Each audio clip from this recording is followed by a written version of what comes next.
Hi guys, welcome to life tiles. ఈరోజు మనం మాధవయ్య కొడుకులు కథ చెప్పుకుందాం.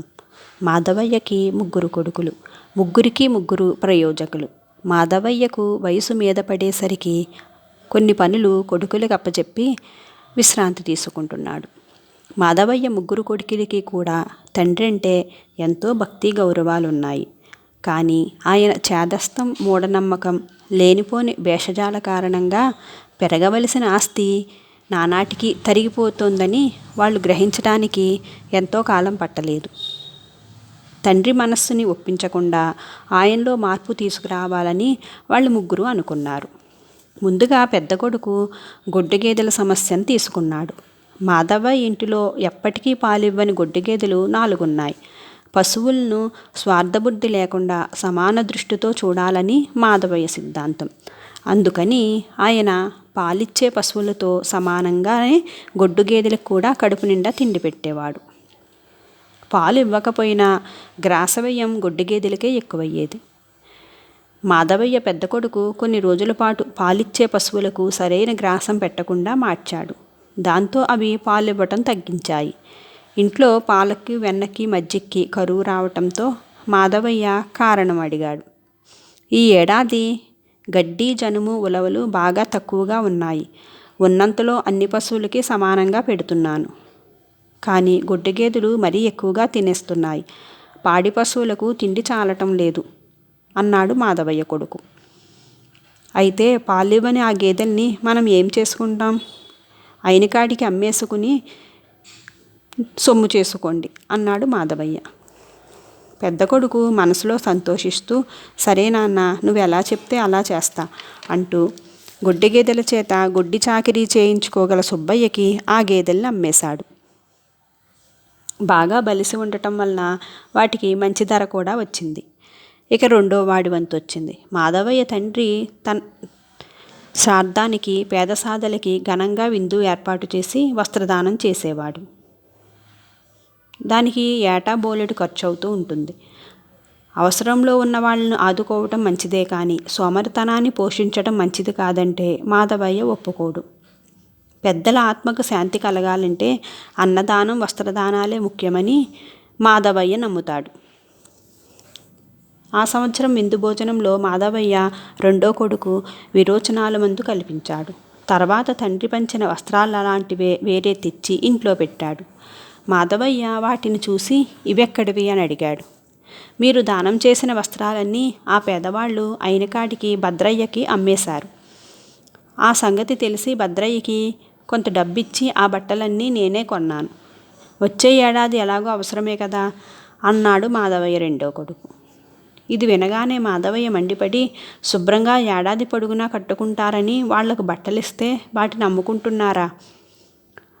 పుచ్చుకున్న వాళ్ళందరినీ ఒకసారి కబురు పెట్టి రప్పించు, ముఖాలు వాచేలా చివాట్లు పెడతాను అన్నాడు. ఎందుకొచ్చిందిలే నాన్న, విషయం మీకు తెలిసిందంటే వాళ్ళు మీకు ముఖం చాటేస్తారు. రమ్మంటే ఒంట్లో బాగోలేదని కుంటిసాగులు చెబుతారు. అంతగా నిలదీస్తే మనం పెట్టిన తిండికే వాళ్ళకు ఆరోగ్యం బాలేదంటారు. ఊరుకున్నంత ఉత్తమం లేదు, బోడిగుండంత సుఖం లేదు అన్నాడు రెండో కొడుకు. మాధవయ్య కొడుకు మాట లెక్క చేయక అందరికీ కబుర్లు పెట్టాడు. నిజంగానే విరోచనాలు పట్టుకోవటం వల్ల వాళ్ళెవరూ ఆయన చూడటానికి రాలేదు. అంతా కొడుకు చెప్పినట్లే జరగటంతో మాధవయ్య మండిపడి అన్నదానం, వస్త్రదానాలను నిలిపిచేశాడు.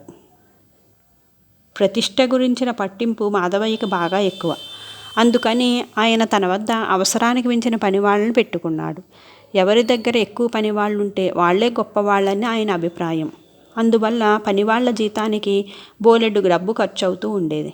ఎక్కువ మంది పనివాళ్ళు ఉండటం వలన ఒక్కరూ బాధ్యతగా పనిచేసేవారు కాదు. ఈ సమస్య పరిష్కరించే బాధ్యత మూడో కొడుకు తీసుకున్నాడు. కేవలం తండ్రికి మాయమాటలు చెప్పి పని చేయకుండా నెగ్గుకొస్తున్న సోమరి పని వాళ్ళందరినీ వాడొక రోజున గంజాయి కలిపిన చుట్టలిచ్చాడు. మిగతా వాళ్లకు మామూలు చుట్టలిచ్చాడు. గంజాయి చుట్టలు తాగిన వాళ్ళందరూ సొమ్మసిలి పడిపోయి మత్తులో కలలు కంటూ కూర్చున్నారు. మిగతా వాళ్ళు వాళ్ళ పనులు వాళ్ళు చేసుకుంటున్నారు. ఆ రోజున మాధవయ్యకు కాళ్ళు పట్టే సోముడు కానీ, మాలిష్ చేసే రాఘవులు కానీ, ఊసుపోక కబుర్లు చెప్పే చంచలయ్య కానీ రాలేదు. ఎవరూ రాకపోయేసరికి అసలు ఏం జరిగిందో తెలుసుకుందామని పనివాళ్ళు ఉండే చోటుకి వెళ్ళాడు. పెరట్లో, పొలంలో, బీడులో ఇలా ఎక్కడ చూసినా ఆయనకి ఇష్టమైన వాళ్ళందరూ మత్తుగా పడి ఉండి ఆయన్ని చూసి కనీసం గౌరవపూర్వకంగా కూడా లేచి నిలబడలేదు. మిగతా వాళ్ళు మాత్రం బాగా పనులు చేసుకుంటున్నారు. మాధవయ్య కొడుకును సంజాయిషి అడిగితే, వీళ్ళెప్పుడు ఇంతే నాన్న, నీకు వీళ్ళు ఇష్టం కదా, ఏ కారణం లేకుండా వీళ్ళని మీరు అవమానించరు కదా, అందుకే వీళ్ళని భరిస్తున్నాను అన్నాడు మూడో కొడుకు. వీళ్ళలాంటి వాళ్ళని నాకు తెలీదు, వీళ్ళందరినీ వెంటనే పనిలోంచి తీసేయండి. యజమానిని గౌరవించాలని తెలియని వాళ్ళని మనం జీతం ఇచ్చి పోషించడం దండగా అని వెళ్ళిపోయాడు మాధవయ్య. మూడోవాడు వెంటనే తండ్రి మాట అమలుపరిచాడు. ఆ తర్వాత 1 సంవత్సరం గడిచేసరికి మాధవయ్య కొడుకులు తమ పాత పెంకుటింటి స్థానంలో పెద్ద మేడ కట్టారు. ఎంతో కాలంగా తనకు సాధ్యపడని పనులు కొడుకులు సాధించటంతో మాధవయ్య ఆశ్చర్యపడితే, వాళ్ళు ముగ్గురు, ఇందులో మా గొప్పతనం ఏమీ లేదు నాన్న, అంతా మీ చలవే. ఇదివరకు నువ్వొక్కడవే శ్రమ పడితే ఇప్పుడు మేము ముగ్గురం శ్రమ పడుతున్నాం. అటుపైన నువ్వే గొడ్డు గేదెలను అమ్మించేశావు, అన్నదాన వస్త్రదానాలు ఆపు చేశావు, అవసరానికి మించిన సోమరి పని వాళ్ళని తీసేశావు. మన ఆస్తి పెరక్కేం చేస్తుంది? ఇప్పుడు ఊళ్ళో అవసరంలో ఉన్న వాళ్ళెందరికో సహాయపడుతున్నాం, మనకు మంచి పేరు కూడా వచ్చింది అన్నారు. మాధవయ్య తన ముగ్గురు కొడుకుల్ని మెచ్చుకుని తన ఇంటి బాధ్యతలన్నీ వారికే అప్పగించి తను విశ్రాంతి తీసుకొని హాయిగా కాలం గడుపుతూ ఉన్నాడు. మాధవయ్య భార్య కొడుకులు ముగ్గురిని పిలిచి, నాయన్లారా, పెద్దవాళ్లలో లోపాలుంటే ఆ విషయం ముఖం మీదే చెప్పి వాళ్ళ మనసు నొప్పించకుండా తెలివిగా వాళ్లల్లో మార్పు తెచ్చే మీలాంటి కొడుకులు ప్రపంచానికే ఆదర్శం. మిమ్మల్ని కన్నందుకు నేనెంతో సంతోషిస్తున్నాను. మీరు కలకాలం సుఖంగా ఉండాలి అని దీవించింది. ఆమె దీవెనల ప్రకారం వారు కలకాలం సుఖంగా జీవించారు. కథ సుఖాంతం. గైస్, ఇప్పుడు మనం మందుఘాటు కథ చెప్పుకుందాం. జగన్నాథానికి ఉన్నట్లుండి కడుపు నొప్పి పట్టుకుంది. అది ఎన్నాళ్ళకి తగ్గకపోవటంతో వైద్యుణ్ణి కలిశాడు. వైద్యుడు జగన్నాథాన్ని పరీక్షించి, పెద్ద జబ్బేమీ కాదు, కానీ ఆలస్యం చేసి ముద్ర పెట్టుకున్నావు. నేను ఒక ఘాటైన మందిస్తాను, అది వాడితే వారం రోజులకల్లా చేత్తో తీసేసినట్లుగా మటుమాయమైపోతుంది అంటూ లోపలికి వెళ్ళి ఒక సీసాతో తిరిగి వచ్చాడు వైద్యుడు. జగన్నాథం సీసాను తీసుకుని వైద్యుడికి డబ్బులు ఇవ్వాలనుకున్నాడు. వైద్యుడు డబ్బులు తీసుకోకుండా, మందు పనిచేస్తేనే వైద్యానికి డబ్బు తీసుకోవాలని నాకు నియమం ఉంది. వారం రోజుల తర్వాత పూర్తిగా ఆరోగ్యవంతుడు అయినాక డబ్బు తీసుకొని నా దగ్గరకు రా అన్నాడు. ఈ మందుకు పథ్యం ఏమైనా ఉంటుందా అని అడిగాడు జగన్నాథం. పథ్యం లేదు, కానీ ముఖ్యమైన విషయం చెప్పడం మరిచాను. ఈ మందుకున్న శక్తి అంతా దాని ఘాటులోనే ఉంటుంది. రోజు పొద్దుట 1 చెంచాడు, సాయంత్రం 1 చెంచాడు తీసుకోవాలి. ఎప్పటికప్పుడు మోతాదు ప్రకారం చెంచాలోకి మందు తీసుకున్నాక వెంటనే సీసా మూతి బిగించడం మర్చిపోకూడదు అన్నాడు వైద్యుడు. జగన్నాథం సరేనని తల ఊపి వెళ్ళిపోయి వారం రోజుల తర్వాత తిరిగి వచ్చాడు. వాడు దిగాలుగా ఉండటం గమనించిన వైద్యుడు కారణం ఏమిటని అడిగాడు. అయ్యా, మీరిచ్చిన మందు చాలా గొప్పదని అన్నారు, కానీ వారం రోజులుగా తీసుకుంటున్నా నా కడుపు నొప్పి మాత్రం తగ్గలేదు. అసలు మీకు కూడా ఆ మందు మీద నమ్మకం లేదని నా అనుమానం.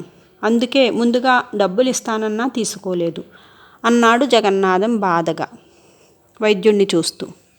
వైద్యుడు వాడి మాటలకు నొచ్చుకొని, నువ్వు నన్ను శంకించినా బాధగా లేదు, కానీ మందు శక్తిని అనుమానిస్తే భరించలేను. నువ్వు సీసామూతిని సరిగ్గా బిగించి ఉండవని నా అనుమానం. ఎందుకు ఇలా అంటున్నానంటే, మందుకున్న శక్తి అంతా ఘాటులోనే ఉంటుంది. సీసామూత 2 నిమిషాల పాటు బిగించకుండా గాలికి వదిలేస్తే చాలు, మందు ఘాటుపోతుంది. ఘాటుపోతే మందు పనిచేయదు అని చెప్పాడు వైద్యుడు. ఆ విషయం నాకు గుర్తుంది, అందుకే నేను చెంచాలోకి మందు నింపుకున్న వెంటనే సీసా మూత బిగించి 1కి 10 సార్లు పరీక్షించి చూసిన తర్వాతే మందు మింగేవాణ్ణి అన్నాడు జగన్నాథం. ఇది విని వైద్యుడు క్షణం పాటు ఆలోచనలో పడి ఆ తర్వాత పగలబడి నవ్వుతూ ఉన్నాడు. ఆయన ఎందుకు నవ్వుతున్నాడో తెలియక జగన్నాథం తెల్లమొహం వేసుకొని చూశాడు. వైద్యుడు నవ్వుతో ఆయాసపడుతూ, నేను నీకు మందుగాటు గురించి అనవసరంగా ఎక్కువ చెప్పాను. అందువల్ల నీకు సీసాలో మందు దృష్టే తప్ప చెంచాలోని మందు గురించిన ఆలోచన లేకపోయింది. 1కి 10 సార్లు సీసా మూతను పరీక్షించే సమయానికి చెంచాలో మందుగాటు పోతుంది కదా, అందుకే అది పని చేయలేదు. ఇక నుంచి చెంచాలో మందు తాగాకే సీసా మూతని బిగించు. ఆ పైన సీసా మూతని నువ్వెన్ని పరీక్షలు చేసినా ఇబ్బంది ఉండదు అంటూ లోపలికి వెళ్ళి మరో సీసా తెచ్చిచ్చాడు. ఈసారి వారం రోజులు తిరగకుండానే జగన్నాథం జబ్బు తగ్గిపోయింది. జగన్నాథం వైద్యుణ్ణి ఎంతో మెచ్చుకొని అతనికి ఇవ్వవలసిన డబ్బు తెచ్చి ఇచ్చి, మీరన్నట్టు మీ మందు ఘాటే నా కడుపు నొప్పిని బాగు చేసింది అని ఆయనకు తన కృతజ్ఞతలు తెలుపుకొని వెళ్ళిపోయాడు. కథ సుఖాంతం. గైస్, జంతువుల కోసం చిత్రకళ కథ చెప్పుకుందాం. రత్నగిరిరాజు రత్నసేనుడికి మధుమంజరి అనే కుమార్తె కలిగిన చాలా ఏళ్లకు జయకుడనే కుమారుడు జన్మించాడు. అందుకు ఆయన ఎంతో సంతోషించి రాజ్యం అంతటా వేడుకలు జరిపించాడు. ఎన్నో వినోద ప్రదర్శనశాలల అనంతరం దేవతల ప్రీతి కోసం జంతుబలి జరిపించాక ఆ వేడుకలు పూర్తయ్యేవి. అలా 3 సంవత్సరాలు గడిచాయి. 4వసారి ఆ వేడుకలకు ప్రత్యేకమైన చిత్రకళా ప్రదర్శన ఏర్పాటు చేయబడింది. విచిత్రం ఏమిటంటే ఆ ప్రదర్శన జంతువులకే తప్ప మనుషులకు కాదు. పెంపుడు జంతువులు కలవారెవరైనా తమ జంతువుతో పాటు ఆ ప్రదర్శనశాలలో ప్రవేశించవచ్చు. ఈ చిత్రకళా ప్రదర్శన యువరాణి మధుమంజరి ఏర్పాటు చేయటం వల్ల దానికి ఆకర్షణ బాగా పెరిగింది. రత్నసేనుడికి కూడా ఆ చిత్రకళా ప్రదర్శన చూడాలని కుతూహలపడ్డాడు. అయితే ఆయనకు మచ్చికైన జంతువులు, పెంపుడు జంతువులు లేవు. ఎలాగా అని తటపటాయిస్తూ ఉంటే మంత్రి మదనుడు, ప్రభు, నియమాలు ప్రజలకే కానీ ప్రజలను శాసించే తమకు కాదు అని నచ్చజెప్పి లోపలికి తీసుకుని వెళ్ళాడు. లోపల రకరకాల చిత్రాలున్నాయి. అందులో ఎన్నో రకాల పక్షులు, విషసర్పాలు, వన్యజంతువులు అందంగా చిత్రీకరించబడి ఉన్నాయి. అయితే అన్నిటికీ చివర ఒక బొమ్మ రత్నసేనుల్లో కోపాన్ని రగిల్చింది. అందులో తలారి ఒకడు యువరాజు జయకుడి తల నరకబోతూ ఉంటే మహారాజు రత్నసేనుడు కళ్ళనీళ్లతో చూస్తూ ఉన్నాడు. ఈ సాహసం ఎవరు చేశారు అన్నాడు రత్నసేనుడు మండిపడుతూ. ఆ విషయం యువరాణికి మాత్రమే తెలుస్తుంది ప్రభు అన్నాడు మంత్రి మదనుడు. రత్నసేనుడు గిర్రున వెనక్కి తిరిగితే మదనుడు కూడా ఆయన్ను అనుసరించి వెనకే తిరిగాడు. ఇద్దరూ ఆ ప్రదర్శనశాల నుంచి బయటకు వచ్చేసరికే అక్కడికి వచ్చిన యువరాణి మధుమంజరి ఎదురయ్యింది. రత్నసేనుడు కోపంగా ఆమెను సంజాయిషి అడిగాడు. యువరాజు పుట్టినరోజు వేడుకల పేరు చెప్పి దేవతల్ని సంతోషపెట్టాలని ఏటా ఎన్నో మూగజీవాలను అకారణంగా బలి చేస్తున్నారు. వాటి సంతోషం కోసం నేనే ఏర్పాటు చేసిన చిత్రకళా ప్రదర్శనశాలలో ఇంతకంటే మంచి చిత్రం ఎక్కడి నుంచి తేగలను? నా తమ్ముడికి ఆ జంతువుల ఉసురు తగలకూడదని వాటి సంతోషం కోసం నేను ఈ చిత్రాన్ని స్వయంగా గీశాను అంది మధుమంజరి. అప్పుడు మంత్రి కలగజేసుకొని, ప్రభు, బొమ్మలో చూస్తేనే మీకది అంత బాధను కలిగించిందే? తమ కళ్ళ ముందు నిజంగానే తమ సంతానాన్ని పోగొట్టుకుంటున్న ఆ మూగజీవాల బాధ అర్థం కాలేదా అని అడిగాడు. రత్నసేనుడు ఏదో అనేలోగా, మహామంత్రి, తమరే నన్ను ఇందుకు పురుగొల్పి ఈ ప్రదర్శనశాల ఏర్పాటు చేయించారు. మీకు నా కృతజ్ఞతలు. కానీ పెంపుడు జంతువులు లేకుండా ప్రదర్శనశాలలో ప్రవేశించరాదన్న నియమం ప్రజలకే కాదు రాజుకు వర్తిస్తుంది. మీరు నా తండ్రి గారి చేత ఆ నియమ ఉల్లంఘన చేయించినందుకు సంజాయిషి కోరుతున్నాను అంది మధుమంజరి. లేదమ్మా, రాజు నియమభంగం చెయ్యలేదు.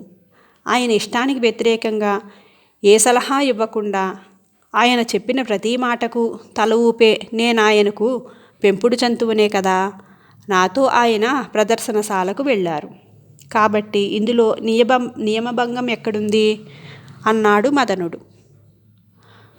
రత్నసేనుడికి తన తప్పు తెలిసి వచ్చింది. ఆ రోజే రాజ్యంలో జంతుబలులను నిషేధించాడు. ఆ తర్వాత నుంచి ఏ పని చెయ్యాలన్నా తన అభిప్రాయం చెప్పకుండా ముందుగా మంత్రి సలహాను తీసుకోవటం మొదలుపెట్టాడు. కథ సుఖాంతం. Thank you for watching guys.